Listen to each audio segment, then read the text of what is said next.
کہ آپ جیت رہے ہیں کیونکہ آپ ہار نہیں رہے. تو جس طرح انہوں نے ان کا مقابلہ کیا ہے, مزاحمت کی ہے, اور جس طرح انہوں نے اکتوبر 7 کو کمال کا سرپرائز پیش کیا کہ اتنی بڑی فوج, جو کہتے ہیں کہ دنیا کی 5ویں بڑی فوج, زبردست فوج ہے اسرائیل کی فوج کے بارے, اور موساد انٹیلیجنس کو انہوں نے اس کو کیا. تو میں سمجھتا ہوں کہ میں تو سلام پیش کرتا ہوں فلسطینی مجاہدین کو اور فلسطینی عوام کو, بچے بچیاں, خواتین و مرد کو, کہ انہوں نے کس طریقے سے مقابلہ کیا, اور ابھی تک ان کے حوصلے وہ پست نہیں ہوئے, وہ قائم ہے. اور انہوں نے وہ 30 سال کے جو آپ نے قیدیوں کا ذکر کیا ان کو رہا کرا لیے. تو یہ میں سمجھتا ہوں it's a very big achievement. اور اسرائیل جو ہے وہ آپ کا جو سوال ہے بالکل پسپا ہو رہا ہے. انہوں نے کہا تھا کہ ہم ملیا میٹ کر دیں گے, ہم صاف کر دیں گے. ٹھیک ہے, انہوں نے بومبنگ وغیرہ ساری کی ہے, لیکن جو ان کے حوصلے اور جو حماس تنظیم کو اس کا خاتمہ نہیں کر سکے, اور اس لیے مجبوراً ان کو یہ جنگ بندی کرنی پڑی, جس کے نتیجے میں ان کو قیدی بھی چھوڑنے پڑے, جو انہوں نے کہا تھا ہم کبھی نہیں نیگوشیٹ کریں گے حماس کے ساتھ کہ یہ دہشت گرد ہیں, ہم دہشت گردوں سے بات نہیں کریں گے, اور ان کے پھر بندے بھی جو قیدی ہیں وہ ریلیز کبھی نہیں کریں گے, رہا نہیں کریں گے, وہ بھی کر دیا. ان کے سارے لوگ وہاں پہ تو وہ ملٹری ٹریننگ بھی ہر کوئی جو ہے اس کو کرنی پڑ رہی ہوتی ہے. ابھی بھی I think 3.5 lakh reserve force بھی لگا دیا یہاں پہ. اسرائیل تو سارا ان کا تو سسٹم بھی سارا, تو اسی وجہ سے ان ساری چیزوں کی طرف جانا پڑا ہے نا, کتنا مجبور کر دیا. آپ نے جو بات کی کہ اسکاٹ ریٹر کی, ابھی آپ دیکھیں کہ 7 اکتوبر سے پہلے کیا سچویشن تھی. نیتن یاہو آپ کو پتا ہے UN جنرل اسمبلی کیا ہے 25-26 ستمبر کو اس نے ایک میپ پیش کیا, دا نیو مڈل ایسٹ کے نیا مشرقی وسطی ہے. اس میں فلسطینیوں کا ذکر ہی کوئی نہیں تھا کہ فلسطین ایگزسٹ نہیں کرتے.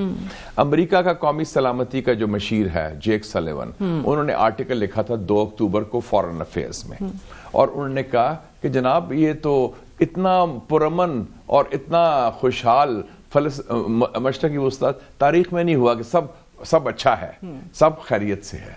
تو آپ دیکھ لیں کہ, اور پھر آپ کو یاد ہے کہ ستمبر میں ہی دلی میں کانفرنس ہوئی G20 کی, اور بائیڈن خود گیا, اور انہوں نے کیا اعلان کیا کہ ایک نیا کوریڈور بن رہا ہے جو چین کا مقابلہ کرے گا BRI کا, بیلٹ اینڈ روڈ کا, اور اس کو نام دیا انہوں نے India Middle East European Union اور اسرائیل کوریڈور, IMEC.